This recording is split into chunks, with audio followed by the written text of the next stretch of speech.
క్రీస్తున్న పిల్లల ప్రభువైన యేసుక్రీస్తునామమున చాలా ప్రార్థన జరుగుతున్నటువంటి కార్యక్రమానికి చేరవలసినటువంటి మీకు కూడా ప్రేమను శుభములు తెలియజేస్తున్నాను. దేవుని యొక్క ఉత్సవం మా కృప చేత దేవుడు మనల్ని ప్రేమించి దేవుడికి రక్షించి దేవుని యొక్క సన్నిధానంలో దేవుని యొక్క పిల్లలుగా దేవుని ఆత్మతో సత్యంతో ఆరాధించడానికి, కీర్తించడానికి, కనపరచడానికి దేవుడు చూపినటువంటి విశేషమైనటువంటి కృపను కనికరము మరి పొందుకున్నటువంటి మనమందరం కూడా ఇంకా ఎక్కువగా మనం స్తుతించే బదులమైన పిల్లల మనం నేటి వాక్య భాగంగా ధ్యానాంశంలో భాగంగా దేవుని కృపను పొందుకుంటా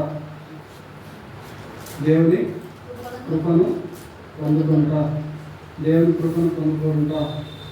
క్రీస్తులో పిల్లల దేవుని పిల్లలమైనటువంటి మనము దేవుని యొక్క నామమున విశ్వాసం ఉంచినటువంటి మనము దేవుని బిడ్డలుగా కొనసాగుతున్నటువంటి మనము మరి కొన్ని సందర్భాల్లో దేవుని కృప అవసరం అవుతుంది పిల్లల. ఎల్లప్పుడూ కూడా దేవుని కృప అవసరం అవుతుంది. కానీ కొన్ని సందర్భాల్లో ప్రత్యేకంగా కృప కొరకు ప్రార్థన చేయాల్సినటువంటి అవసరత ఉంటుంది పిల్లల. దేవుని యొక్క కృపను ఎప్పుడు పొందుకోవాలంటే మనము ఏదైనా దేవునికి వ్యతిరేకమైనటువంటి కార్యాలు చేసినప్పుడు దేవుని కృప కొరకు దేవుని కృపను పొందుకునే కొరకు మనము ప్రార్థన చేయవలసినటువంటి వారంగా ఉంటున్నాం పిల్లల. దేవుని యొక్క కృపను పొందుకోవాలంటే మరి మనము ఏం వెతకాలంటే దేవుని యొక్క కృపను వెతికే వారంగా ఉండాలి. వెతుకుడి దొరుకును తక్కుడి చేయబడిన మరి అని దేవుని యొక్క వాక్యము సెలవిస్తూ ఉంది. అడుగుడి ఇవ్వబడినని సెలవిస్తాను వాక్యం. కాబట్టి మనం అడిగితే కృప కొరకు అడిగితే దేవుడు మనకి ఏమనుగ్రహిస్తాడు? కృపను అనుగ్రహిస్తాడు. కృప అంటే ఏంటంటే మరి ఏమాత్రం కూడా వెల చెల్లించకుండా ఉచితార్థంగా ఏ అర్హత లేకుండా దేవుని దగ్గర నుంచి పొందుకునేదే దేవుని యొక్క కృప. కాబట్టి ఆ కృపను మనము పొందుకోవలసినటువంటి వారంగా ఉంటున్నాం. కాబట్టి దేవుని యొక్క కృపను పొందుకోవడం ద్వారా దేవుని యొక్క క్రియలను దేవుని యొక్క ఆలోచనలను మనము అనుసరించే వారంగా ఉంటాము. మనం అనుసరించాలి. ఏమనుసరించాలి? దేవుని యొక్క క్రియలను దేవుని యొక్క ఆలోచనలను మనము అనుసరించాలి. దేని ద్వారా అంటే అది సాధ్యమవుతుంది. దేని ద్వారా సాధ్యమవుతుంది? దేవుని క్రియలను దేవుని ఆలోచనలను అనుసరించడం అనేది దేని ద్వారా సాధ్యమవుతుందంటే దేవుని యొక్క కృపను పొందుకోవడం ద్వారా అది సాధ్యమవుతుంది పిల్లల. కాబట్టి ఒక వ్యక్తి తనను తాను ఖాళీ చేసుకున్నప్పుడు, తనను తాను ఏమి లేనివాడుగా చేసుకున్నప్పుడు, తన తప్పిదములను ఒప్పుకుంటూ దేవుని సన్నిధానంలో దేవుని యొక్క రక్తంతో యేసుప్రభు రక్తంతో మనం కడగబడతా ఉన్నప్పుడు పూర్తిగా దేవుని యొక్క కృపతో ఆ వ్యక్తి నింపబడతాడు. స్త్రీ అయినా పురుషుడైనా సరే విశ్వాసి దేవుని యొక్క కృపతో నింపబడతాడు. కాబట్టి ఆ విశ్వాసి అయినా పర్లేదు, దేవుని యొక్క కృపతో నింపబడతాడు ప్రియులారా. కాబట్టి దేవుని యొక్క కృపతో నింపబడాలంటే తనను తాను తగ్గించుకోవాలి. తనను తాను హెచ్చించుకోకుండా తను తగ్గించుకొని తనలో ఉన్నటువంటి సమస్తాన్ని సమర్పించుకోవాలి. దేవునికి అప్పగించుకొని మరి తను తాను ఖాళీ చేసుకొని ప్రభా నువ్వే ఆధారం, ప్రభా నువ్వే రక్షణకర్త, ప్రభా నువ్వే సమస్తాన్ని బాగు చేసే దేవుడు ప్రభా అని మనము సమర్పించుకుంటే ఆ విధంగా మనల్ని మనం ఖాళీ చేసుకున్నట్లయితే ఆ వ్యక్తి ఎవరైనా సరే, మనమైనా సరే, ఇంకెవరైనా సరే మరి ఆ వ్యక్తి పూర్తిగా దేవుని యొక్క కృపతో నింపబడడానికి అవకాశము ఉంటుంది. నమ్మిన వాళ్ళు హల్లెలూయా చెప్తామా? హల్లెలూయా. సరే, దేవుని నామానికి స్తోత్రం కలుగును గాక. దేవుని యొక్క కృపను పొందినటువంటి వ్యక్తి నేను కృపను పొందుకున్నాను అని మరి గొప్పగా చెప్పుకోవాల్సినటువంటి అవసరత లేదు పిల్లల. గొప్పలు చెప్పాల్సినటువంటి అవసరత లేదు. దేవునిపై అంటే తండ్రి అయినటువంటి దేవునిపై మరియు కుమారుడైనటువంటి యేసు క్రీస్తు పైన విశ్వాసం ఉంచడం ద్వారా మరి దేవుని యొక్క కృపను మనము పొందుకోగలము. మనం ఏ విధంగా దేవుని యొక్క కృపను పొందుకోగలము? తండ్రి అయినటువంటి దేవుని మీద మరియు కుమారుడైనటువంటి యేసు క్రీస్తు మీద విశ్వాసము ఉంచడం ద్వారా మనము దేవుని యొక్క కృపను పొందుకుంటాం పిల్లల. మరి మనం ఇప్పుడు వాక్య భాగంలోకి వెళ్దాము. ఎఫెసీయులకు రాసినటువంటి పత్రిక 2వ అధ్యాయము, ఎఫెసీయులకు రాసిన పత్రిక 2వ అధ్యాయం 8వ వచనం నుంచి, ఎఫెసీ పత్రిక 2వ అధ్యాయము, ఎఫెసీయులకు రాసిన పత్రిక 2వ అధ్యాయం 8 నుంచి 10 వచనాలు చదువుతున్నాం. 2వ అధ్యాయం 8 నుంచి 10 వచనాలు చదువుతున్నాం. మీరు విశ్వాసం ద్వారా కృపచేతనే రక్షించబడి ఉన్నారు. ఇది మీ వలన కలిగినది కాదు, దేవుని వరమే. కాబట్టి క్రీస్తునందున ప్రియులారా ఆ తర్వాత ఇంకా చదవండి, ముందుకు చదవండి. అది క్రియల వలన కలిగినది కాదు కనుక ఎవడును అతిశయపడ వీలు లేదు. మరియు వాటి యందు మనం నడుచుకోవాలని దేవుడు ముందుగా సిద్ధపరిచిన సత్క్రియలు చేయుటకై మనము క్రీస్తు యేసునందు సృష్టింపబడిన వారమై ఆయన చేసిన పని అయి ఉన్నాము. క్రీస్తు ప్రియులారా, మరి మనం అందరం కూడా విశ్వాసం ద్వారా కృపచేతనే రక్షించబడి ఉన్నాం. అవునా కాదా? విశ్వాసం ద్వారానే కృపచేతనే రక్షించబడి ఉన్నాము.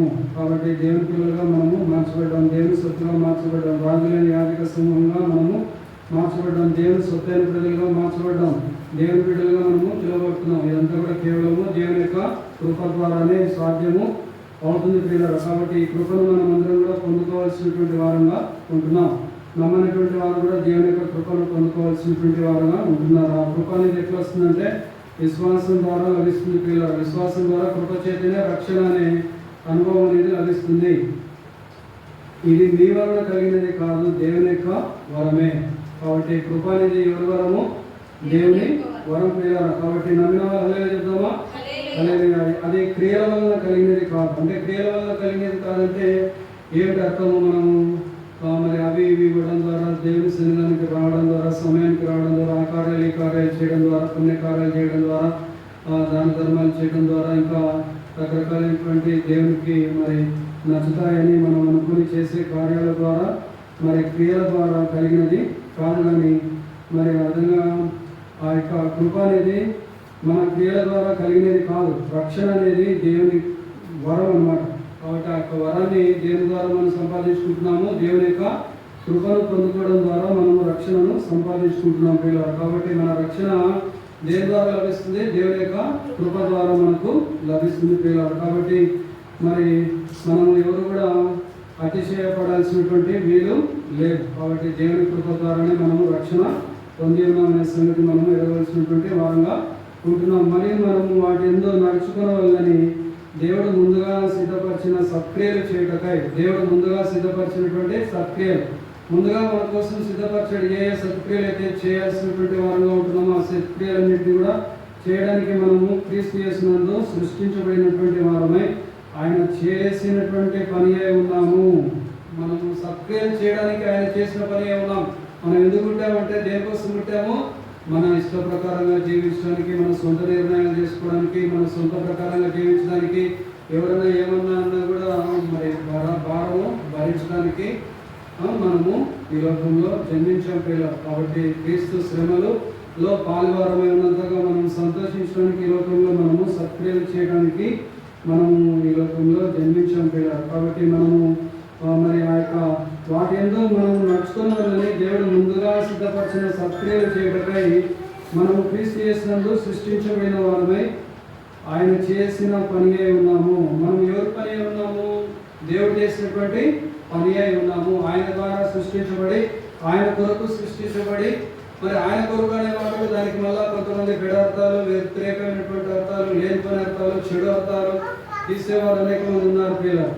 సో కాబట్టి మరి దేవుని కొరకు సృష్టించబడిన వారం, దేవుని నామాన్ని ఘనపరచడానికి సృష్టించబడిన వారం, దేవుని నామాన్ని కీర్తించడానికి సృష్టించబడినటువంటి వారం, దేవుని నామాన్ని హెచ్చించడానికి సృష్టించబడినటువంటి వారం, దేవుని పని చేయడానికి సృష్టించబడినటువంటి వారం, దేవుని కొరకు వాడబడటానికి సృష్టించబడినటువంటి వారం.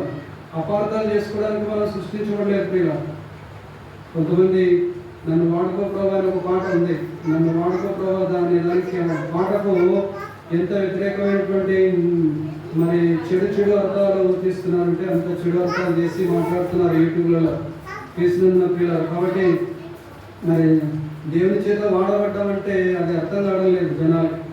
దేవుని చేత వాడబడ్డం అంటే దేవుని యొక్క రక్తంతో కడగబడి, పరిశుద్ధపరచబడి, నీతివంతులుగా మార్చబడి, యథార్థవంతులుగా మార్చబడి, దేవుని సొత్తుగా మార్చబడి, దేవుని చేత జగత్తు పునాది వేయబడకమునిపై ఏర్పాటు చేయబడి, మరి దేవుని చేత పిలువబడి ప్రత్యేకపరచుకొని దేవుడు మనల్ని ఆయన పని చేయటం నిమిత్తమే, ఆయన నామాన్ని ఘనపరచ నిమిత్తమే, ఆయన కొరకు జీవించాలని ఉద్దేశించి మరి ఉన్నట్లయితే అటువంటి వారమైనటువంటి మనము పరిశుద్ధత కలిగి జీవించి ఆయన పని చేయాలనే ఉద్దేశంతో నన్ను వాడుకో అనే పాట పాడుతున్నారు. అంతేగాని దీన్ని వ్యర్థమైనటువంటి అనవసరమైనటువంటి వ్యతిరేకమైనటువంటి అర్థాలు తీసుకుంటూ అర్థం లేనటువంటి మాటలు యూట్యూబ్లలో మాట్లాడుకుంటూ ఉండడానికి దేవుడు మనల్ని సృష్టించలేకపోయారు. కాబట్టి వ్యతిరేకమైనటువంటి ఆలోచనలు, దేవునికి ఇష్టమైనటువంటి ఆలోచనలు, దేవునికి ఇష్టమైనటువంటి మాటలు కలిగి జీవించడానికి మనము సృష్టించబడలేదు. కాబట్టి జగత్తు పునాది వేయబడుతూ ఉంటే దేవుని యొక్క పనిగా మనము సృష్టించబడ్డాం, దేవుని కొరకు సృష్టించబడ్డాం, దేవుని నామాన్ని ఘనపరచ నిమిత్తమే సృష్టించబడ్డాం. ఆయన పని చేయడానికి, ఆయన మాట వినడానికి, ఆయన సొత్తైనటువంటి ప్రజలుగా మార్చబడడానికి మనము సృష్టించబడ్డాం. కాబట్టి ఆయన చేసినటువంటి పని ఉన్నటువంటి వారుగా ఉన్నాం పిల్లలు. కాబట్టి ఆ ప్రకారంగా చేయడానికి దేవుడు మనకు సహాయం చేయను గాక. ఇదంతా కూడా మన యొక్క క్రియల వల్ల కలిగినది కాదు. కాబట్టి మనం ఎవరు కూడా అతిశయపడడానికి వీలు లేదు పిల్లల. మరి మనం అందరం కూడా దేవుని యందు మనము విశ్వాసం ఉంచుకోవాలని అంటే మనం ఏం చేయాలంటే దేవుని కృప మనకు అవసరమే ఉంది. విశ్వాసం కావాలంటే ఏం కావాలి? మనకు దేవుని యొక్క కృప అవసరమే ఉంది. మనము విశ్వాసం ద్వారా కృప చేతనే మనము రక్షించబడి ఉన్నాము అని మనము నమ్ముతున్నాము. విశ్వాసం ద్వారానే కృప చేతనే రక్షించబడి ఉన్నామని మనము నమ్ముతున్నాం పిల్లల. దేవుని యొక్క కృపను కోరుకున్నటువంటి అనుకూల పరిస్థితి అంటారు. దేవుని యొక్క కృప అనేది ఏంటంటే, దేవుని యొక్క కృప అనేది ఏమిటంటే కోరుకున్నటువంటి అనుకూల పరిస్థితి. కోరుకోకుండానే, ఏ పరిస్థితి? కోరుకోకుండానే, మనకు అవసరమని అనుకోకుండానే మనకు లభించే అనుకూలమైనటువంటి పరిస్థితిని దేవుని యొక్క కృపాన్ని అంటాం పిల్లలు. కాబట్టి మరి 1 పేతురు పత్రిక 4వ అధ్యాయం 10వ వచనం చదువుకుందాం. 1 పేతురు 4:10 చదువుకుందాం. 1 పేతురు పత్రిక 4వ అధ్యాయము 10వ వచనం. 1 పేతురు పత్రిక 4వ అధ్యాయము 10వ వచనం చదువుకుందాం.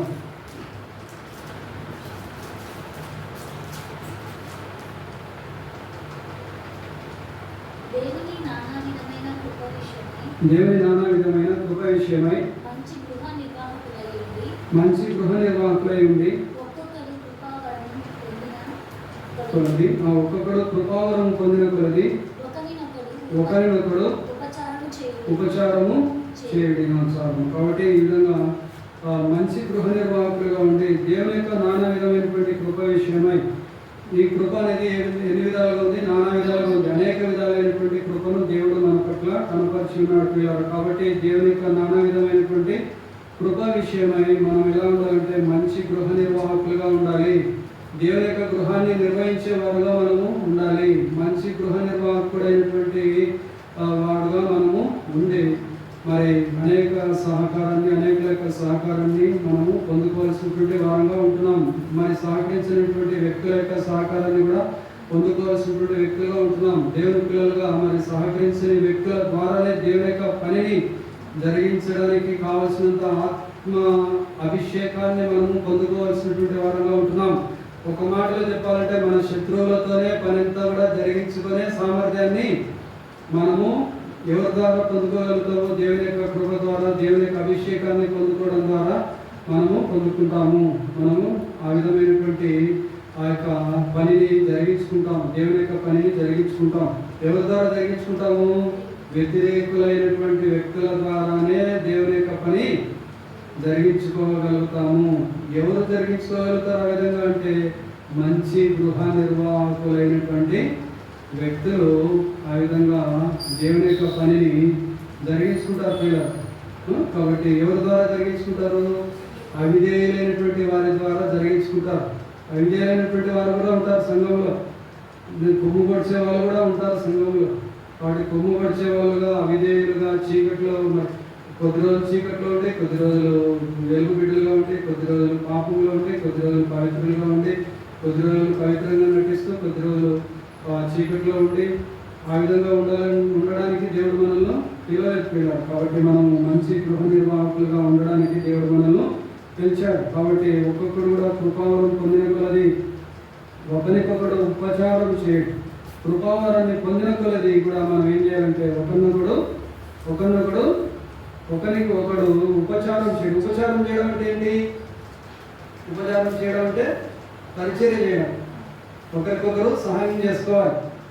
ఒకరికొకరు సహాయం చేసుకోకుండా తప్పించుకొని పోయేవారంగా మనము ఉండకూడదు. ఒకరికొకరు సహాయం సహకరించుకోవాలి. ఈరోజు ప్రార్థన ఉందంటే ముందే మాట్లాడుకోవాలి. మా అత్తగారు ఉండేవారు, మేనత్త, మా నాన్న అక్క దేవుని సేవకురాలు, చెన్నైలో లేమెన్స్ ఎవెంజలికల్ ఫెలోషిప్లో. ఎల్లుండి మీటింగ్ ఉందంటే ఈ రోజు నుంచే సిద్ధపడతారు వాళ్ళు. ఎల్లుండి మీటింగ్లు స్టార్ట్ అవుతున్నాయంటే, మే రిట్రీట్ స్టార్ట్ అవుతుందంటే, యూలో గార్డెన్స్లో మే రిట్రీట్ స్టార్ట్ అవుతుందంటే, తర్వాత స్టూడెంట్స్ రిట్రీట్ స్టార్ట్ అవుతుందంటే, మరి చెన్నైలో స్టూడెంట్స్ రిట్రీట్ స్టార్ట్ అవుతుందంటే 2-3 రోజుల నుంచి ఏమేమి కావాలి, ఏం సంగతి అన్నీ మొత్తం అన్నీ కూడా సిద్ధపరచుకుంటారు. అన్నీ సిద్ధపరచుకుంటారు. బస్సు ఎక్కి వెళ్ళడానికి, అక్కడికి వెళ్ళే సిటీ బస్సులోనే, కానీ అన్ని విషయాలు సిద్ధపరచుకుంటారు. అక్కడ వెళ్ళి అక్కడే ఉండడానికి, దేవుని యొక్క వాక్యాన్ని వినుకుంటూ ఉండడానికి. కాబట్టి మంచి గృహ నిర్వాహకులుగానే మనము ఉండాలి. మాదిరికరమైనటువంటి పనివారిగా మనము ఉండాలి. మాదిరికరమైనటువంటి సేవకులుగా మనము ఉండాలి. పని తప్పించుకునే వారంగా, విశ్వాసులుగా మనము ఉండకూడదు. సహకరించే పనివారంగా మనము ఉండాలి. కాబట్టి కంటిన్యూషన్ ప్రాసెస్లో మాత్రమే దేవుని యొక్క కృపను పొందుకుంటాం పిల్లలు. కాబట్టి ఎప్పుడైతే ఎవరైతే ఖచ్చితంగా ఎటువంటి పరిస్థితులు వచ్చినా దేవుని యొక్క సన్నిధానాన్ని ఎగ్గొట్టకుండా వస్తూ ఉన్నట్లయితే దేవుని యొక్క కృప వారి మీద కమ్ముకొని దేవుడు బహుబలంగా వాళ్ళను వాడుకోవడానికి అవకాశము ఉంటుంది పిల్లలు. నేను ఒకసారి ఒక వ్యక్తుల గురించి చెప్తూ ఒక అన్ని జనాంగం దగ్గరికి చెప్తే వాళ్ళు ఆ మాటకు అపార్థం చేసుకుంటున్నారు.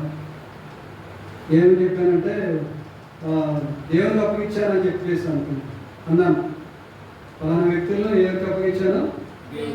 దేవునికి అప్పగించానంటే ఆయన పెడార్థాలు, వ్యతిరేకమైన అర్థాలు, చెడ్డ అర్థాలు చెప్తున్నారు. హైందవ సాంప్రదాయంలో ఉన్నటువంటి ఆలోచనలు తీసుకొని వచ్చి నాతో మాట్లాడుతున్నాడు. ఇక్కడ మాట్లాడకూడని మాటలు నా దగ్గర మాట్లాడుతున్నాడు. అది కాదు దేవునికి అప్పగించినట్టు ఉంటే, దేవుని చిత్తం చేసేవారినిగా, పరిశుద్ధత కలిగి జీవించేవారినిగా మనం తయారు కావాలి. అర్థమవుతుంది కదా? సో కాబట్టి అవన్నీ కూడా వివరించుకోవడానికి మనకు అవసరం లేదు. చెడు అర్థాలు, చెడు విషయాలన్నీ మనం వివరించుకోవాల్సిన అవసరము లేదు పిల్లలు. కాబట్టి దేవుని యొక్క కృపను పొందుకొని మనం ఒకరికొకరు తగ్గించుకునే ఉపచారము చేసేవారు, ఒకరికొకరు సహకరించుకునే వారుగా మనము ముందుకు కాక. కాబట్టి మనం దేవుని యొక్క పరివారమై ఉన్నాము. పరిశుద్ధత కలిగి జీవిస్తూ ఉంటేనే మనం ఇక్కడ నిలబడగలుగుతాం. పరిశుద్ధత లేకుండా ప్రభుకి ఇష్టడై ఉండటం అసాధ్యం. కాబట్టి దయచేసి పరిశుద్ధత కొరకు మనము ఎప్పుడు కూడా మోకరించి ప్రార్థన చేసేవారుగా ఉండాలి. నమ్మిన వాళ్ళు హల్లెలూయా చెప్దామా? హల్లెలూయా. దేవుని నామమునకి స్తోత్రము కలుగును గాక. దేవుడు వాడుకోవాలంటే పాత్ర మురికగా ఉంటే మనం వాడుకుంటామమ్మా బ్రదర్? పాత్ర మురికిగా ఉంటే వాడుకుంటామా? శుభ్రంగా ఉంటే వాడుకుంటామా? శుభ్రంగా ఉంటే వాడుకుంటాం. కాబట్టి అలాగే మనం కూడా పరిశుద్ధంగా ఉంటే దేవుడు మనల్ని వాడుకుంటాడు. దేవుని కోసం వాడుకుంటాడు. ఆయన నామ మహిమాత్మనే వాడుకుంటాడు. అది వాడుకోవడం అంటే పెడార్థాలు, ఆ వ్యతిరేక చెడ్డ అర్థాలు చెప్పుకోవడానికి కాదు వాడుకోవడం అంటే. అర్థమవుతుంది కదా? సో కాబట్టి దేవుని యొక్క చిత్తాన్ని చేసే వారంగా మనము ఉండాలి. దేవుని రాజ్యాన్ని కట్టే వారంగా ఉండాలి. ఉండాలంటే ఏం చేయాలంటే మోకరించి ప్రార్థన చేయాలి. దేవుని యొక్క అభిషేకాన్ని మనము పొందుకోవాలి. చేయబెడితే కింద పడేటట్లుగా ఉండాలి. ఏంటి కింద పడతాయి? దైవశక్తులు కింద పడే అభిషేకాన్ని మీరు కూడా, నేను కూడా, అందరం కూడా పొందుకోవాలంటే ఏం చేయాలి? మోకాలు వేయాలి. రోజంతా ఏసు రక్తము చెప్పుకుంటూ ఉండాలి. రోజంతా ఏసు రక్తం చెప్పుకుండాలి. ప్రార్థన చేస్తూ ఉండాలి. దేవుని అభిషేకం నాకు దయచేయడం, నీ అభిషేకం నాకు దయచేయడం, దయాలను కూర్చే అభిషేకం నాకు దయచేయడం అని ప్రార్థన చేస్తూ ఉండాలి. మంచి గృహ నిర్వాహకుల వల్ల పనిచేసే వారంలో మనము ఉండాలి. తర్వాత దేవుడు మనకు నానా విధమైనటువంటి కృపను, అనేక రకాలైనటువంటి కృపలు ఉన్నాయి, చాలా రకాలైనటువంటి కృపలు ఉన్నాయి. ఆ కృపలు, నానా విధమైనటువంటి కృపలు దేవుడు మనకు అనుగ్రహించి ఉన్నాడు. కాబట్టి మంచి గృహ నిర్వాహకులుగా ఉండి ఒక్కొక్కడు కృపావరం పొందిన కొలది ఒకరికొకరు ఉపచారము చేసేవారంగా ఉండాలి. కాబట్టి కృపావరం అనే మాటకు దానికి మరి సమానంగా కృపావరం అంటే ఏంటనేది మనం తెలుసుకోవాలంటే రోమీయులకు రాసినటువంటి పత్రిక 12వ అధ్యాయం 6 నుంచి 8 వచనాలు మనం కనుక చదువుకున్నట్లయితే ఆ కృపావరాల లిస్ట్ అనేది మనకు తెలుస్తుంది పిల్లలు. కాబట్టి ఆ కృపావరాలను మనం పొందుకొని మనం ఒకరినొకరు ఉపచారం చేసేవారుగా ఉండాలి. తర్వాత హెబ్రీయులకు రాసినటువంటి పత్రిక 4వ అధ్యాయం 16వ వచనం చదువుతున్నాం. హెబ్రీయులకు రాసినటువంటి పత్రిక 4వ అధ్యాయము 16వ వచనం. హెబ్రీయులకు రాసిన పత్రిక 4వ అధ్యాయము 16వ వచనం చదువుకుందాం. కనుక మనము కనికరింపబడి సమయోచితమైన సహాయము కొరకు కృప పొందినట్లు ధైర్యంతో కృపాసనము యొద్దకు చేరుదాం. కృప ప్లస్ ఆసనము, కృపాసనము. ఎవరి కృపాసనము? దేవుని యొక్క కృపాసనము. కృపతో కూడిన సింహాసనము, కృపను అనుగ్రహించే సింహాసనము, కృపాసనము. కృపాసనం వద్దకు చేరుకుందాము. ఏ విధంగా చేరుకుందాము? ధైర్యంతో చేరుకుందాము. కాబట్టి ఎందుకు కృపాసనం దగ్గరికి చేరుకోవాలి? దేవుని యొక్క కృపాసనం దగ్గరికి మనం ఎందుకు చేరుకోవాలంటే మనము కనికరింపబడి సమయోచితమైనటువంటి సహాయం, అవసరమైనటువంటి సమయంలో ఖచ్చితమైనటువంటి సహాయాన్ని, అవసరమైన సమయంలో ఖచ్చితమైనటువంటి సమయంలో చెయ్యి అందించేవారుగా మనము ఉండేటట్లుగా మనము కృపాసనం దగ్గరికి పోవాలి. అందించవలసినటువంటి సహాయం ఖచ్చితమైన సమయంలో టక్కని అందించబడితే అది మనకు ఎంతో ఉపయోగకరంగా ఉంటుంది. కాబట్టి ఆ యొక్క సమయంలో మనకు చేయి వదిలిపెట్టేస్తున్నారు అనుకోండి, మనకు కావాల్సినటువంటి కృపాసనం దగ్గర పొందుకుంటాం మనం. అయితే మనుషుల మీద ఆధారపడితే అది ఏమవుతుందంటే ఏం చేస్తారంటే మనం పొందుకోవాల్సినటువంటి సమయంలో టక్కని ఆ సమయంలో కనిపించకుండా ఏమవుతారు? కనుమరుగై పోవడానికి అవకాశము ఉంటుంది. కాబట్టి మనము ఏం చేయాలంటే ధైర్యంతో ఎవరి మీద ఆధారపడకుండా ప్రభు మనకు ఉన్నాడు అని చెప్పేసి మనం ఏం చేయాలంటే ధైర్యంతో కృపాసనం వద్దకు చేరుకోవాలి. కాబట్టి మనుషుల మీద ఆధారపడగలంగా మనము ఉండకూడదు. మనుషులను నమ్ముకుంటే కంటే యెహోవాను ఆశ్రయించడం మేలు, రాజులను నమ్ముకుంటే కంటే యెహోవాను ఆశ్రయించడం మేలు. కాబట్టి ఆయన దగ్గర మనకేం దొరుకుతా ఉంది? సమయోచితమైనటువంటి సహాయం దొరుకుతా ఉంది. సమయోచితమైన సహాయం అంటే సమయానికి కరెక్ట్ టైంకి మనకు కావాల్సిన సహాయం, మనకు ఏదైనా కానీ మంచి సహాయం, కాబట్టి చెప్పుకోదగినటువంటి సహాయం మనకు దొరుకుతా ఉంది. ఎవరి దగ్గర నుంచి? కృపాసనం దగ్గర నుంచి దొరుకుతుంది. దేవుని దగ్గర నుంచి దొరుకుతుంది. దేవుని యొక్క సింహాసనం దగ్గర నుంచి మనకు దొరుకుతుంది. కాబట్టి ఆ యొక్క సమయోచితమైనటువంటి సహాయాన్ని దేవుని అడిగి ధైర్యంతో అడిగి మనము పొందుకునే వారంలో మనము పొందుము గాక. మరి తర్వాత నెక్స్ట్ సంఖ్యాకాండం 6వ అధ్యాయము 24 నుంచి 26 వచనాలు జరుగుతున్నాం. సంఖ్యాకాండం 6వ అధ్యాయము 24 నుంచి 26 వచనాలు జరుగుతుంది. సంఖ్యాకాండము 6వ అధ్యాయము. యెహోవా నిన్ను ఆశీర్వదించి నిన్ను కాపాడును గాక. యెహోవా నీకు తన సన్నిధి ప్రకాశింపజేసి నిన్ను కరుణించును గాక. యెహోవా నీ మీద తన సన్నిధి కాంతి ఉదయింపజేసి నీకు సమాధానం కలుగజేయును గాక. అట్లు వారు ఇశ్రాయేలీయుల మీద నా నామమును ఉచ్చరించుట వలన నేను వారిని ఆశీర్వదించెదను. కాబట్టి మరి యెహోవా నిన్ను ఆశీర్వదించి నిన్ను కాపాడును గాక. యెహోవా నీకు తన సన్నిధి ప్రకాశింపజేసి తన యొక్క సన్నిధిని మన మీద ప్రకాశింపజేసి మనలను కరుణించును గాక. యెహోవా నీ మీద తన సన్నిధి కాంతి ఉదయింపజేసి, నా మీద చెప్పండి, యెహోవా నా మీద తన సన్నిధి కాంతి ఉదయింపజేసి నాకు సమాధానం కలుగజేయును గాక.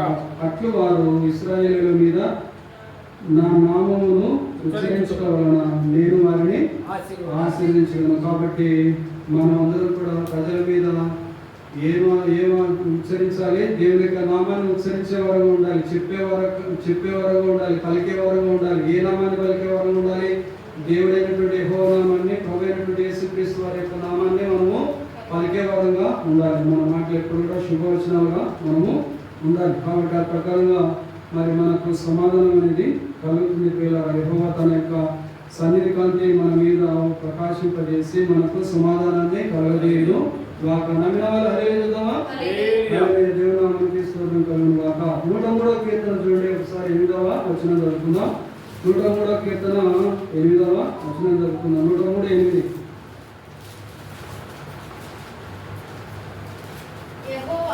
యెహోవా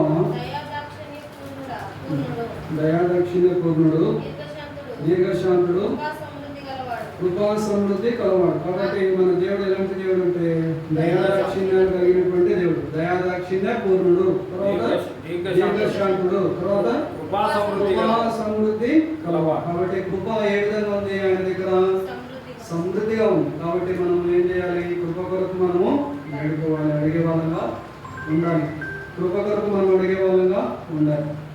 కాబట్టి ఆ ప్రకారంగా దేవుడు తన యొక్క ఉచితమైనటువంటి మహాకృప చేత మనల్ని కూడా నిపుణు కాక, తన కృపతో నిపుణు కాక. ఎందుకంటే ఆయన దయాదాక్షిణ్యాలు కలిగినటువంటి దేవుడు, దయాదాక్షిణ్య పూర్ణుడు, దీర్ఘశాంతుడు, మన కృపాసనానికి తర్వాత. సరే, తర్వాత నెక్స్ట్ 1 పేతురు పత్రిక 5వ అధ్యాయం 10వ వచనం చదువుతున్నాం పిల్లల. 1 పేతురు పత్రిక 5వ అధ్యాయం 1 పేతురు పత్రిక 5వ అధ్యాయము 10వ వచనం. 1 పేతురు 5:10. 5వ అధ్యాయము 10వ వచనం. 1 పేతురు పత్రిక తన నిత్య మహిమకు 5:10. తన నిత్య మహిమకు క్రీస్తునందు మిమ్మల్ని పిలిచిన సర్వ కృపానిధి దేవుడు కొంచెం కాలము మీరు శ్రమపడిన పిమ్మట తానే మిమ్మల్ని పూర్ణులుగా చేసి స్థిరపరిచి బలపరచును. అంటే మనం పూర్ణులుగా ఉన్నామని అర్థం. ఇప్పుడు పూర్ణులుగా ఉన్నామా? మనం పూర్ణులుగా లేమైతే అయితే మనల్ని దేవుడు ఏం చేస్తాడంట? పూర్ణులుగా చేస్తాడు. ఎప్పుడు చేస్తాడు? కొంతకాలము మీరు శ్రమ పడిన పిమ్మట. కొంతకాలం సుఖంగా ఉన్న పిమ్మట, శ్రమ పడిన పిమ్మట. ఎట్లా? ఎప్పుడేమో కొంతకాలము శ్రమ పడిన పిమ్మట, శ్రమ పడిన పిమ్మట తానే మిమ్మల్ని పూర్ణులుగా చేసి స్థిరపరిచి బలపరచును. పూర్ణులుగా చేయబడడానికి దేవుడు తన యొక్క విశేషమైనటువంటి కనికరాన్ని కృపను చూపించును గాక. నన్ను హల్లెలూయా చెప్దామా? హల్లెలూయా, దేవునామానికి స్తోత్రం కలుగును గాక. కాబట్టి మరి 30వ యెషయా గ్రంథం 30వ అధ్యాయం చదువుదాం. 30వ అధ్యాయంలో 18వ వచనం. 30:18. 30వ అధ్యాయము 18వ వచనం. మరి కొన్ని విషయాలు దేవుని యొక్క సన్నిధానం నుండి ప్రార్థన చేస్తున్నప్పుడు కూడా ప్రార్థనకు జవాబు రాలేదని చెప్పేసి బాధపడుతున్నటువంటి వారు ఎవరైనా ఉన్నట్లయితే మరి వారి కోసం ఈ యొక్క మాటలు 30వ అధ్యాయం 18వ వచనం. కావున మీ యందు దయ చూపవలనని యెహోవా ఆలస్యము చేయుచున్నాడు, మిమ్మల్ని కరుణింపవలనని ఆయన నిలవబడి ఉన్నాడు. కాబట్టి మరి ఆయన నిమిత్తం కనిపెట్టు వారందరూ కూడా ధన్యులు. యెహోవా న్యాయం తీర్చు దేవుడు, ఆయన నిమిత్తం కనిపెట్టు వారందరూ ధన్యులు. కాబట్టి పిల్లలు మనమందరూ కూడా ఆయన కోసం కనిపెట్టే వారంగా ఉన్నట్లయితే, కృప కొరకు కనిపెట్టుకునే వారంగా ఉన్నట్లయితే, కృప మనకు అనుగ్రహించే వారుగా ఉంటాడు దేవుడు. కాబట్టి ఆయన నిమిత్తం కనిపెట్టుకున్న వారందరూ కూడా ధన్యులని రాయబడిన పిల్లలు. కాబట్టి ఆ ప్రకారంగా దేవుని యొక్క ధన్యతను మనం పొందుకునే వారంగా, కృపను పొందుకుని ధన్యతను పొందుకునే వారంగా మనము ముందుకు కాక. నమ్మిన వారు ఎలాగేద్దామా? దేవునామానికి స్తోత్రం కలుగును గాక. సరే, తర్వాత 2వ దినవృత్తాంతం గ్రంథము.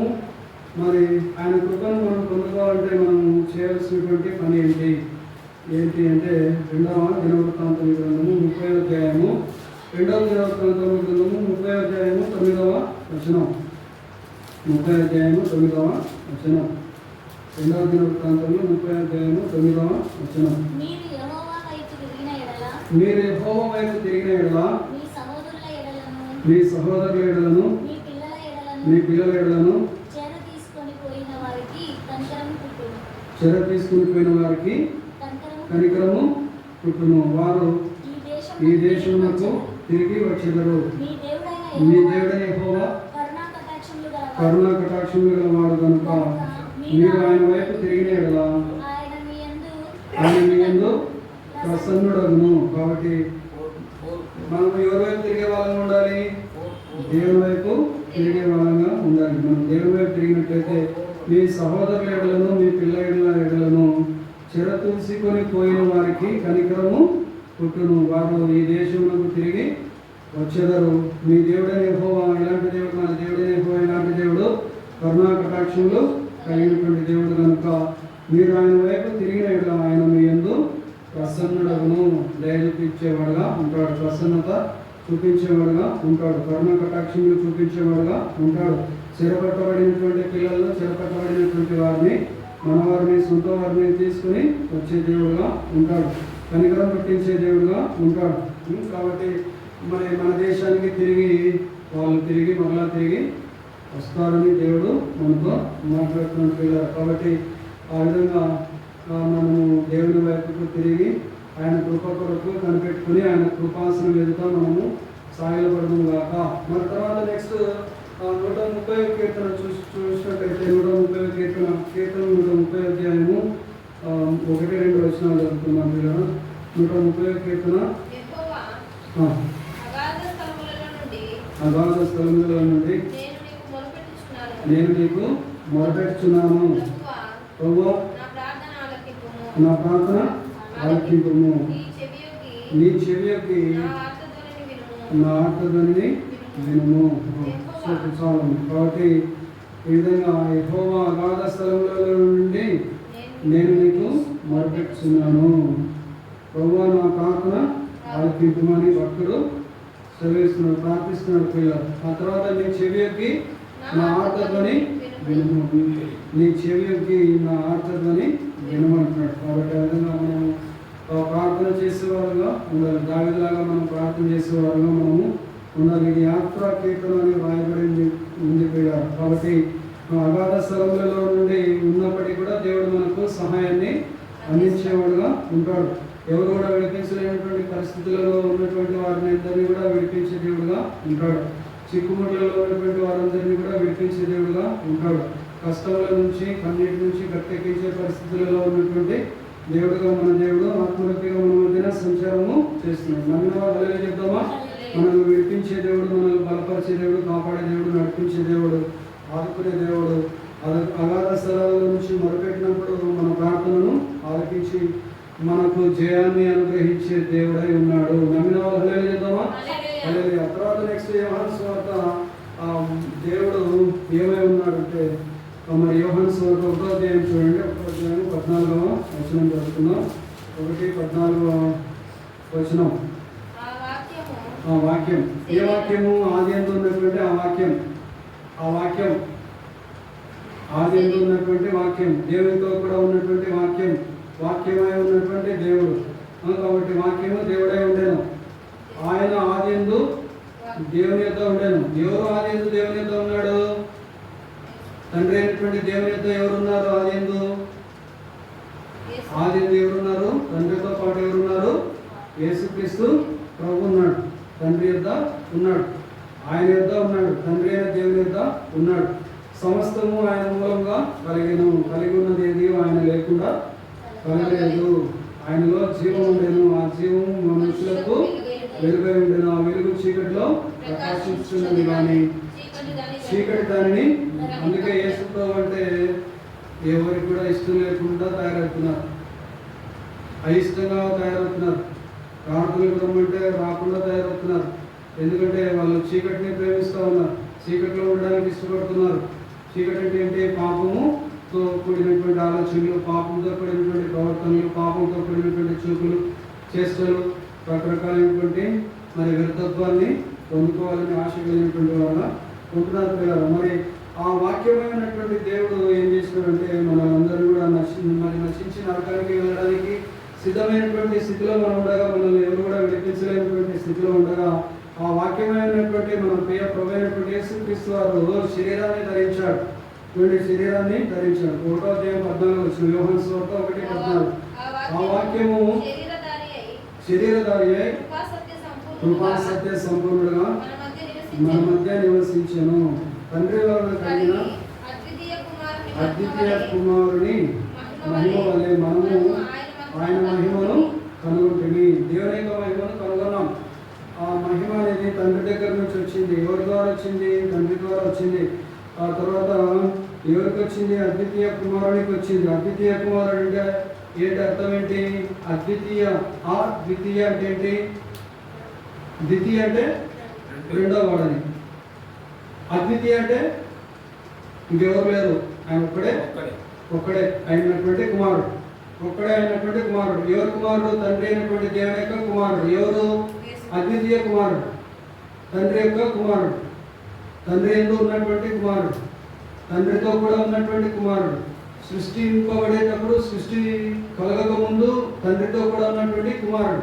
ఆ కుమారుడు ఎవరు? యేసుక్రీస్తు ప్రభు. కాబట్టి ఆది యందు ఉన్నటువంటి దేవుడు. ఆది యందు ఉన్నటువంటి దేవుడు ఎన్ని సంవత్సరాల క్రితం మన దగ్గరికి వచ్చాడు? 2000 సంవత్సరాల క్రితం మన దగ్గరికి వచ్చాడు. ఎక్కడికి వచ్చాడు? భూమి మీదకి వచ్చాడు. ఏ విధంగా వచ్చాడు? మనుష్య పోలికన పుట్టాడు. కాబట్టి ఆ విధంగా మనుషుని పోలికన పుట్టి మన మధ్యకు వచ్చినాడు. ఆ వాక్యము శరీరధారి అయి ఆ తర్వాత కృపా సత్య సంపూర్ణుడుగా మన మధ్య నివసించెను. తండ్రి వలన కలిగిన అద్వితీయ కుమారుని మహిమ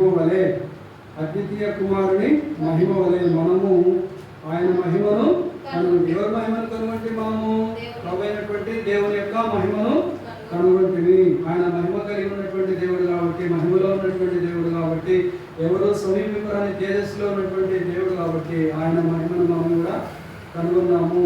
సరే, తర్వాత నెక్స్ట్ కనుగొన్నటువంటి మనము ఇతరులకు సాక్షులుగా మనము నిలబడే వారంగా మనము ఉండాలి. ఆ తర్వాత నెక్స్ట్ మరి 8వ అధ్యాయం చూడండి. కీర్తన 8వ అధ్యాయము 4వ వచనం. కాబట్టి మనము దేవుని సన్నిధానంలో ఉన్నటువంటి మనల్ని దేవుడు జ్ఞాపకం చేసుకుంటున్నాడు పిల్లలు. కాబట్టి మనం ఆయనను పూజించే వారంగా, సేవించే వారంగా, గణపరిచే వారంగా మనము ఉండాలి. మరి ఆయన మనల్ని జ్ఞాపకం చేసుకోవడానికి నరపుత్రుడు అనేవాడు, నరుడు ఏపాటి వాడు. చూడండి 8వ అధ్యాయం చూడండి. మనం ఏపాటి వారము, దుమ్ము ధూళి వంటి వారము, నీలం వంటి వారమైనటువంటి మనల్ని దేవుడు జ్ఞాపకము చేసుకున్నాడు. జగత్తు పునాది వేయబడక మునిపే క్రీస్తులో మనల్ని ఏర్పాటు చేసుకున్నాడు. తన సొత్తుగా ఉండడానికి దేవుడు మనల్ని ఏర్పాటు చేసుకున్నాడు పిల్లరా. 8వ అధ్యాయము 4వ వచనం. వాడు నీవు మనుషుని జ్ఞాపకం చేసుకున్నటకు వాడు ఏపాటి వాడు, నీవు నరపుత్రుని దర్శించటకు. నరపుత్రుడు అంటే ఎవరు? నరపుత్రుని దర్శించటకు. నరపుత్రుడు అంటే ఎవరు? మనమే నరపుత్రులు. నరులకు పుట్టిన పుత్రులము ఎవరము? నరపుత్రులు. కాబట్టి నరపుత్రుని దర్శించటకు వాడు ఏపాటి వాడు. మనం ఏపాటి వారము? దేవుడు మనల్ని జ్ఞాపకం చేసుకోవడానికి. దేవుని దగ్గర నుంచి చూస్తే భూమి ఒక చిన్న బఠానీ గింజ మాత్రం ఉంటుంది. భూమి ఎంత ఉంటుంది? ఒక బఠానీ గింజమైన ఉంటుంది అని నేను అనుకుంటున్నాను. ఒక బఠానీ గింజ ఎంత ఉంటుందేమో. దేవుడి దగ్గర నుంచి చూస్తే భూమి బఠానీ గింజమైన ఉంటుందేమో. మరి బఠానీ గింజలో మనం ఎక్కడున్నాము? మన భూమి మీద ఎక్కడున్నాము? భూమి మీద మన ఊళ్ళో మనము ఉన్నాం.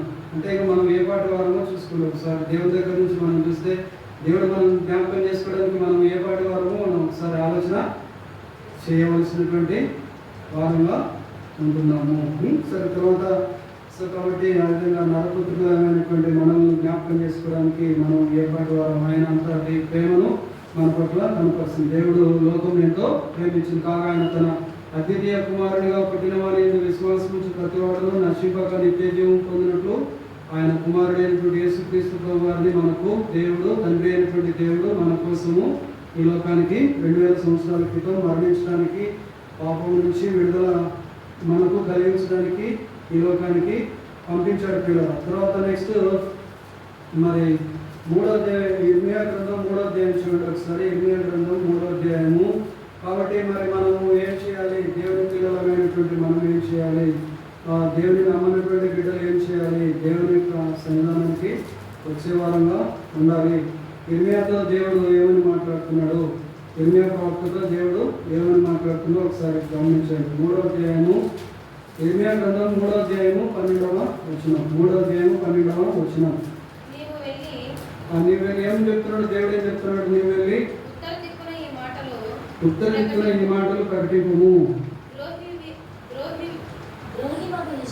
ద్రోహినివి అగు ఇశ్రాయేలు తిరిగి రమ్ము, ఇదే యెహోవా వాక్కు. మీ మీద నా కోపము పడనీయను, నేను కృపగలవాడు. దేవుడు ఎలాంటి దేవుడు? కృపగల వాడును కనుక నేను ఎల్లప్పుడూ కోపించేవాడును కాను. ఇదే యెహోవా వాక్కు. చెదిరిపోయినటువంటి ఇశ్రాయేలు ప్రజలందరూ కూడా అందరినీ కూడా రమ్మని చెప్తున్నాడు తన సన్నిధానానికి, తన యొక్క సొంత దేశానికి, ఇజ్రాయెల్ దేశానికి. దేవుని ప్రజలైనటువంటి ఇశ్రాయేల్ ప్రజలను రమ్మని దేవుడు పిలుస్తున్నాడు. ద్రోహం చేసి మీరు వెళ్ళిపోయారు, మీరు సిలువ వేసి వెళ్ళిపోయారు. ఆ దోష శిక్ష మా మీద, మా పిల్లల మీద పడనుగా అని చెప్పేసి పలికి మరి చెదరైపోయారు, చంపబడ్డారు, నరకబడ్డారు, అగ్నితో కాల్చబడ్డారు. అనేక రకాలైనటువంటి హింసలు, భయంకరమైనటువంటి హింసలు పొందినారు, చెదరైపోయినారు. ఆ చెదరైనటువంటి ప్రజలను మరి దేవుడు మళ్ళా ఏం చేస్తున్నాడు? ద్రోహిని వగు ఇశ్రాయేలు తిరిగి రమ్ము, ఇదే యెహోవా వాక్కు. మీ మీద నా కోపము పడనీయను. నేను కృపగలవాడను కనుక నేను ఎల్లప్పుడూ కోపించేవాడను కాను. నేను ఎల్లప్పుడూ కోపించేవాడను కాను. ఇదే యెహోవా వాక్కు. కాబట్టి ఆ విధంగా తిరుగుబాటు చేయకండి, మళ్ళీ తిరిగి నా దగ్గరికి రండి. కొంతమంది దేవుని దగ్గర తిరుగుబాటు చేసేవారు ఇంకా ఉన్నారు. దేవుని శిలువకు శత్రువులుగా ఉండేవారు ఉన్నారు. క్రైస్తవులుగా నటించేవారు చాలామంది ఉన్నారు. ఊరిలో తిరుగుతూ ఉంటే క్రైస్తవులుగా నటించే వాళ్ళు చాలామంది ఉన్నారు. ఇల్లు దర్శిస్తూ ఉంటే క్రైస్తవ గృహాలు దర్శిస్తూ ఉంటే నటించే వాళ్ళు ఉన్నారు. చాలా ఘోరమైనటువంటి పరిస్థితి. విశ్వాసులుగా నటించే వాళ్ళు చాలామంది ఉన్నారు. క్రైస్తవులుగా నటించే వాళ్ళు చాలామంది ఉన్నారు. ఎందుకు మాట్లాడుతున్నారంటే అన్యాచారాలు కలిగి ఉన్నారు. అన్యుల ఆచారాలు హిందువులకు క్రైస్తవులు నమ్ముకున్నటువంటి దేవుని పిల్లలకు ఏమాత్రం కూడా కొంచెం కూడా తేడా లేనటువంటి క్రైస్తవులు అనేక మంది ఉన్నారు. పిల్లలు నటించే క్రైస్తవులు అనేక మంది ఉన్నారు. కాబట్టి దేవుని యొక్క వాక్యం వింటారేమో అని చెప్పేసి అనుకుంటే ఏమవుతున్నారంటే ఎగ్జిట్ అవుతున్నారు. గ్రూప్లో నుంచి ఏమవుతున్నారు, దేవుని వాక్యము ఇష్టము లేదు కనుక ఏమవుతున్నారు, ఎగ్జిట్ అవుతున్నారు. ఎగ్జిట్ అంటే రైల్వే స్టేషన్లో ఎగ్జిట్ అని రాసింటారు. బయటికి పోయే మార్గం కూడా, బయటికి పోయే మార్గాన్ని ఏమంటారు, ఎగ్జిట్ అంటారు. బయటికి పోతున్నారు, వెళ్ళిపోతున్నారు. దేవుని సన్నిధానం నుంచి బయటికి వెళ్ళిపోతున్నారు. కాబట్టి మనం ఎగ్జిట్ గ్రూప్లో ఉన్నామా లేకపోతే వెల్కమ్ గ్రూప్లో ఉన్నామా? మనం లోపలికి వచ్చే వాళ్ళంగా మనము దేవుని సన్నిధానంలోకి వచ్చే వాళ్ళంగా మనము ఉన్నామా అని మనం పరీక్ష చేసుకోవాలి. సరే, తర్వాత ఉత్తర దిక్కును పోయి ఈ మాటలు ప్రకటించు, ద్రోహిన ఇశ్రాయేలు తిరిగి రమ్మంటున్నాడు. ఇదే యెహోవా వాక్కు, నీ మీద నేను కోప్పడను, ఎందుకంటే నేను కృపగల దేవుడను, ఎల్లప్పుడూ కోపించేవాడును కాదు. ఇదే యెహోవా వాక్కు అని అంటున్నాడు. తర్వాత యోవేలు గ్రంథం 2వ అధ్యాయము 13వ వచనం. యోవేలు గ్రంథం 2వ అధ్యాయము హోషేయ, యోవేలు, ఆమోసు. యోవేలు 2వ అధ్యాయము 13వ వచనం. మీ దేవుడైన యెహోవా కరుణావాత్సల్యములు గలవాడును శాంతిమూర్తియు అత్యంత కృపగలవాడునై ఉండి తాను చేయనుద్దేశించిన కీడును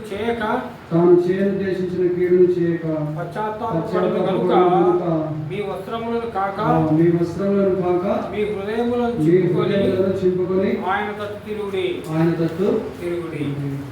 కాబట్టి కొంతమంది వస్త్రాలను చింపుకునే వారు ఉంటున్నారు. ఏం చేస్తున్నారు, కొంతమంది వస్త్రాలను చింపుకుంటున్నారు. వస్త్రాలను చింపుకునే వాళ్ళగా కాకుండా మీ హృదయాలను చింపుకోండి, పగలగొట్టుకోండి, గుండెలు బాగుకోండి. అయ్యో ప్రభా, నేను తప్పు చేశాను, నన్ను క్షమించు.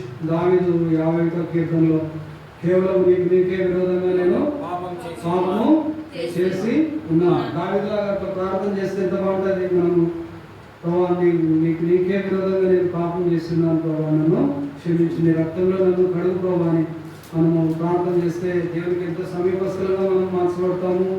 దేవుని సత్యమైన ప్రజలుగా మనము మార్చబడతాము. మనం అత్యంత సమీపంగా దేవునికి సమీపంగా మార్చబడతాం పిల్లలు. కాబట్టి మనము దేవుని బిడ్డలుగా జీవిస్తూ ఆయన రక్తంతో కడగబడుతూ ఉండాలి. ఆయన రక్తంతో కడుక్కోవాలి.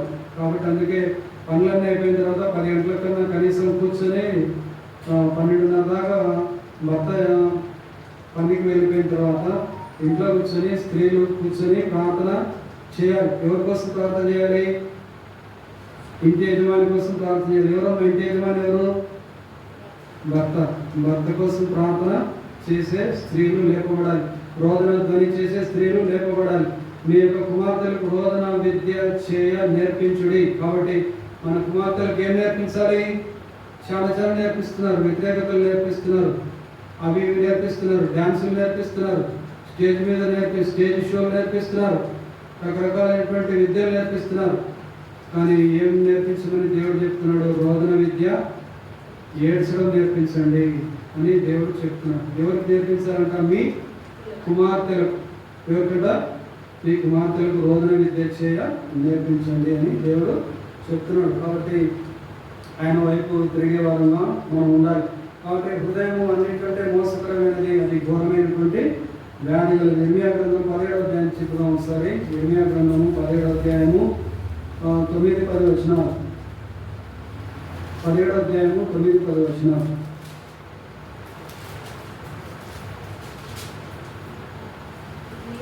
17వ అధ్యాయం, ఇర్మియా గ్రంథం 17వ అధ్యాయం 9-10 వచనాలు. హృదయము అన్నిటికంటే మోసకరమైనది, అది ఘోరమైన వ్యాధి కలది, దాన్ని గ్రహింపగలవాడెవడు? ఎవడు? ప్రవర్తన బట్టి వాని క్రియల ఫలము చొప్పున ప్రతికారం చేయుటకు యెహోవాను నేను హృదయమును పరిశోధించువాడను.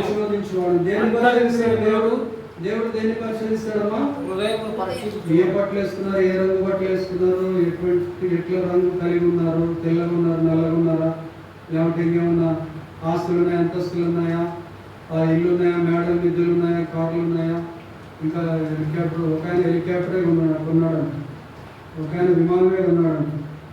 ఎందుకంటే ఛార్జీలు ఎక్కువైతేనే విమానం కొన్నాడు చెప్తున్నాడు. కాబట్టి ఛార్జీలు తగ్గించుకోవడానికి, ఛార్జీలు తగ్గించుకోవడానికి విమానం కొనేసినాడు అని. సో కాబట్టి ఆ విధంగా మరి అనేక రకాలైనటువంటి పదార్థాలను కొనేవారుగా ఉంటున్నారు, అనేక విషయాలను కొనేవారుగా ఉంటున్నారు. కొంతమంది ఇంకా చంద్రమండలంలో స్థలాన్ని కొన్నవారు కూడా లేకపోలేదు. చనిపోతూ దిక్కులేనటువంటి చావు చనిపోయినారు. భయంకరమైన ఘోరమైనటువంటి చావును చనిపోయిన వాళ్ళు ఉన్నారు. కాబట్టి దేవుడు పై రూపాన్ని ఎత్తును లక్ష్య పెట్టేవాడు కాదు. దేవుడు ఏం లక్ష్య పెడతాడో హృదయాన్ని లక్ష్య పెడతాడు. కాబట్టి మనం ఏ విధంగా ఉన్నామనేది మనము పరీక్ష చేసుకోవాలి. లోకమంతా సంపాదించుకొని మన ప్రాణాన్ని పోగొట్టుకుంటే అది అతనికి ఏం ప్రయోజనం, మనకేం ప్రయోజనం? కాబట్టి మనం హృదయం పరీక్ష చేసుకోవాలి. మనం ఎట్లున్నాం, దేవునికి దగ్గరగా ఉన్నామా? దేవునికి దగ్గరగా లేకపోతే నన్ను క్షమించుకోవాలి, రక్తంలో నన్ను కడిగి శుద్ధీకరించు, తెలిసి తెలియక చేసిన తప్పులను క్షమించుకోవాలని ప్రార్థన చేసేవారంగా మనము ఉన్నామా? పరీక్ష చేసుకున్నాం కదా. కాబట్టి మన వస్త్రాలను కాక మనము హృదయము చింపుకునే వారంగా మనము ఉండి ఏం చేయాలంట? చింపుకొని మన హృదయాన్ని పగలగొట్టుకొని బద్దలు కొట్టుకొని ఏడ్చే వారంగా ఉండాలి. ఏడ్చి ఒప్పుకునే వారంగా ఉండాలి. తప్పులు ఒప్పుకునే వారంగా ఉండాలి. తప్పులు దిద్దుకునే వారంగా ఉండాలి. అతిక్రమం దాచిపెట్టేవాడు వద్దులను దాన్ని ఒప్పుకొని విడిచిపెట్టేవాడు కనికరము పొందును. కాబట్టి ఆయన తట్టు తిరుగుడే అని రాబడి. ఎవరితో తిరగాలి? మనుషుల తట్టు తిరగాల, దేవుని తట్టు తిరగాల? ఎవరితో తిరగాలి? మనము దేవుని తట్టు తిరగాలి. సరే, తర్వాత నెక్స్ట్ చూడండి, నెహెమ్యా గ్రంథము 9వ అధ్యాయము 31వ వచనం.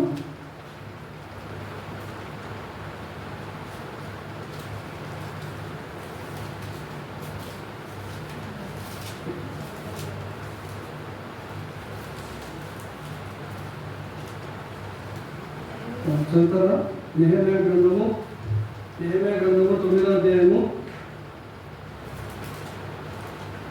ఎజ్రా, నెహెమ్యా, ఎస్తేరు. 9వ అధ్యాయం 31వ వచనం. త్వరగా చదవాలి. అయితే నీవు మహోపకారివై ఉండి వారిని బొత్తిగా నాశనం చేయకయు విడిచిపెట్టకయు ఉంటుంది. నిజంగా నీవు కృపా కనికరములు గల దేవుడవై ఉన్నావు. కాబట్టి నీవు బొత్తిగా నాశనం చేయకుండా ఉన్నావు. ఎవరిని? నీవు మహోపకారం కలిగినటువంటి వాడవై ఉండి వారిని బొత్తిగా నాశనము చేయకయు విడిచిపెట్టకయు ఉంటివి. నిజంగా నీవు కృపా కనికరములు గల దేవుడవై ఉన్నావు అని మరి ఇశ్రాయేలు ప్రజలు నెహెమ్యా ప్రార్థన చేసేవారుగా ఉంటున్నారు. దేవునికి ప్రార్థన చేసేవారుగా ఉంటున్నారు. మరి నువ్వు కృపా కనికరములు మన దేవుడు ఎలాంటి దేవుడు? కృపా కనికరములు కలిగినటువంటి దేవుడు. కాబట్టి కృపా కనికరములు గల దేవుడి దగ్గర మనం ఏం పొందుకోవాలి? కృపను పొందుకునే వారంగా మనం ఉండాలి. తర్వాత చూడండి, అపోస్తులైనటువంటి పౌలు యొక్క సాక్ష్యము చూడండి ఒకసారి. అపోస్తులైనటువంటి పౌలు పలుకుతున్నటువంటి మాటలు 1 కొరింథీ పత్రిక 15వ అధ్యాయము 10వ వచనం. 1 కొరింథీ 15:10. అయినను నేనేమై ఉన్నానో అది దేవుని కృప వలనే అయి ఉన్నాను. మరియు నాకు అనుగ్రహింపబడిన ఆయన కృప నిష్ఫలము కాలేదు కానీ వారి అందరికంటే నేను ఎక్కువగా ప్రయాసపడి ప్రయాసపడినది నేను కాను. ప్రయాసపడినది నేను కాదు అంటున్నాడు. నాకు తోడై ఉన్నది దేవుని కృపయే. నేను కాను, నాకు తోడై ఉన్న దేవుని కృపయే. కాబట్టి ప్రయాసం అనేది దేవుని కోసం ప్రయాసపడినాడు. దేవుని కోసం పనిచేశాడు, దేవుని కోసం శ్రమ అనుభవించాడు, దేవుని కోసం బెత్తములతో కొట్టబడ్డాడు, దేవుని కోసం రాళ్లతో కొట్టబడ్డాడు, దేవుని కోసం మరి ఈడవబడ్డాడు, చెరసాలు వేయబడ్డాడు, సంఖ్యలతో బొండలలో బిగించబడ్డాడు అపోస్తలుడైనటువంటి పౌలు.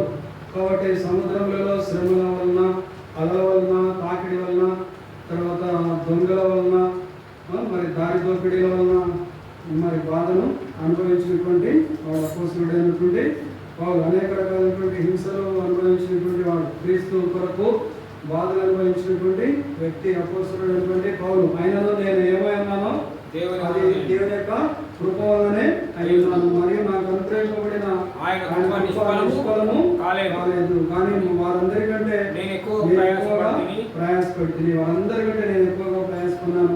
ప్రయాసపడినది నేను కాను, నాకు తోడై ఉన్నది దేవుని యొక్క కృప ద్వారానే నేను ప్రయాసపడ్డాను, కానీ నా సొంతానికి నేను ప్రయాస పడలేదు అని మరి సాక్ష్యము చెప్తున్నాడు. అటువంటి సాక్ష్యాన్ని మనము పొందుకునే వారంగా మనం ఉంటుంది కాక. తర్వాత మరి మనము చూడండి, ఇంకా అపోస్తలులు, ఆనాటి అపోస్తలులు, ఆనాటి శిష్యులు, మరి ఆది అపోస్తలులు, అపోస్తల కార్యాలు 4వ అధ్యాయము 33వ వచనంలో మరి వాళ్ళు సాక్ష్యం చెప్తూ ఉన్నారు. దేని గురించి సాక్ష్యం చెప్తున్నారు? చూసిన వాటిని, మరి కన్న వాటిని, విన్న వాటిని గురించి వాళ్ళు చెప్పకుండా ఉండలేకపోయారు. కాబట్టి వాళ్ళు చెప్పారు, సాక్ష్యము చెప్పినారు. అపోస్తల కార్యాలు 4వ అధ్యాయము 33వ వచనం, 4వ అధ్యాయము 33వ వచనం. ఇది గాక అపోస్తలులు బహుబలముగా ప్రభువైన యేసు పునరుత్థానం గురించి. పునరుత్థానం అంటే తిరిగి లేచుట. తిరిగి లేచుట. ఎక్కడి నుంచి తిరిగి లేచుట? సమాధుల నుంచి. ఇంకా తిరిగి లేచుట అంటే ఎక్కడి నుంచి తిరిగి లేచుట? ఎక్కడి నుంచి లేచుట? మరణం నుంచి తిరిగి లేచుట. మరణం నుంచి తిరిగి లేస్తాను. కాబట్టి పునరుత్థానం గురించి సాక్ష్యము ఇచ్చిరి. ఎవరు మరణం నుంచి తిరిగి లేచిన వాళ్ళు? ఎవరు? యేసుక్రీస్తు వారు మరణం నుంచి తిరిగి లేచారు. కాబట్టి ఆ మరణాన్ని, పునరుత్థానాన్ని గురించి చూసిన వాళ్ళందరూ కూడా, అపోస్తలులందరూ కూడా ఏం చేశారు? సాక్ష్యము చెప్పారు. ఆ తర్వాత దైవ కృప అందరి యందు అధికముగా ఉండెను.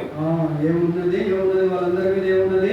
దైవ కృప వాళ్ళందరి మీద అధికంగా ఉంది. మన మీద కూడా దేవుని యొక్క కృప అధికంగా ఉన్నది. నమ్మిన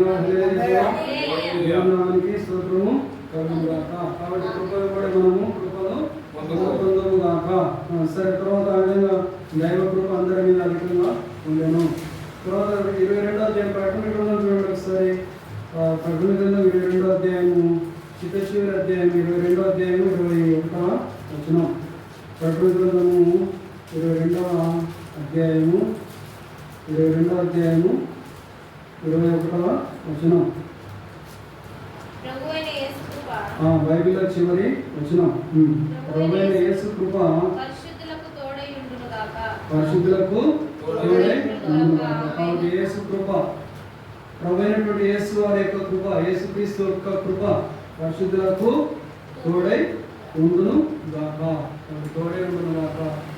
ఏ తోడై ఉండును గాక? యేసు యొక్క కృప తోడై ఉండును గాక. ఎవరికి తోడై ఉండును గాక? మనకు తోడై ఉండును గాక. ఎవరికి తోడై ఉండును గాక?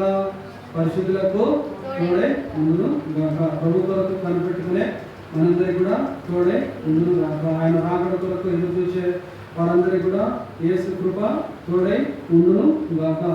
ఆయన కృప కొరకు కనిపెట్టుకునే వారందరిపైన యేసు యొక్క కృప తోడై ఉండును గాక. మరి ఆయన చిత్తాన్ని చేసే వారందరిపైన యేసు కృప తోడై ఉండును గాక. పరిశుద్ధులందరికీ దేవుని యొక్క కృప తోడై ఉండును గాక. తర్వాత మరి ఇక్కడ చూసినట్లయితే 11వ అధ్యాయం 1వ అధ్యాయం యోహాను సువార్త 1:17 చూడండి ఒకసారి. యోహాను సువార్త 1:17 చూడండి. యోహాను సువార్త 1:17. ఎవరికి ఎక్కడి నుంచి? ధర్మశాస్త్రము, మోషే ధర్మశాస్త్రం అంటారు. మోషే ధర్మశాస్త్రం, ధర్మశాస్త్ర గ్రంథాలు ఎన్ని ఉన్నాయి? 5 ఉన్నాయి. మోషే ధర్మశాస్త్ర గ్రంథాలు 5 ఉన్నాయి. వాటిని ధర్మశాస్త్ర గ్రంథాలు అంటారు. కాబట్టి మరి ఈ ధర్మశాస్త్రం అనేది మోషే ద్వారా దేవుని దగ్గర నుంచి అనుగ్రహించబడింది. కాబట్టి మోషే ద్వారా దేవుని దగ్గర నుంచి అనుగ్రహించబడినది. ఏది అనుగ్రహించబడింది? ధర్మశాస్త్ర గ్రంథం. అయితే మరి యేసుక్రీస్తు ద్వారా ఏం అనుగ్రహించబడింది? కృపా సత్యమును, రెండు కూడా కృపయు మరియు సత్యమును యేసుక్రీస్తు ద్వారా కలిగెను. కాబట్టి కృప మరియు సత్యం యేసుక్రీస్తు ద్వారా కలిగిన పిల్లలు. కాబట్టి మనము యేసుక్రీస్తు ద్వారా కలిగినటువంటి కృపను మరియు సత్యమును పొందుకునే వారంగా మనము ఉందాక. మరి ఆ ప్రకారంగా జీవించడానికి దేవుడు మనకు సహాయము చేయును గాక.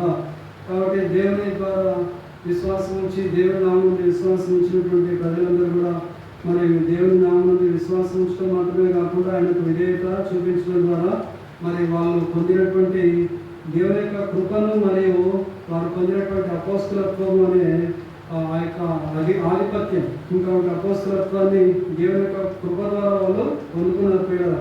మరి మీరు కూడా వారిలో ఉన్నటువంటి వారి యేసుక్రీస్తు వారుగా ఉండడానికి వారు ఏ విధంగా అయితే అపోస్తలత్వాన్ని పొందుకున్నారో అదేవిధంగా ఆయనలో ఉన్నటువంటి మనం ఆయన కృప ద్వారా మనమందరం కూడా దేవుని యొక్క పిల్లలుగా ఉండడానికి మనమందరం కూడా పిలువబడి ఉన్నాము. ఒక్కసారి రోమీయులకు రాసిన పత్రిక 1వ అధ్యాయము 7వ వచనం చదువుకొని ముగించుకున్నాం. రోమపత్రిక 1వ అధ్యాయము 7వ వచనం కింది భాగం నుంచి చదవండి. చివరి 7వ వచనం మాత్రం చదవండి. మీరును ఈయన నామము రోమ 1:7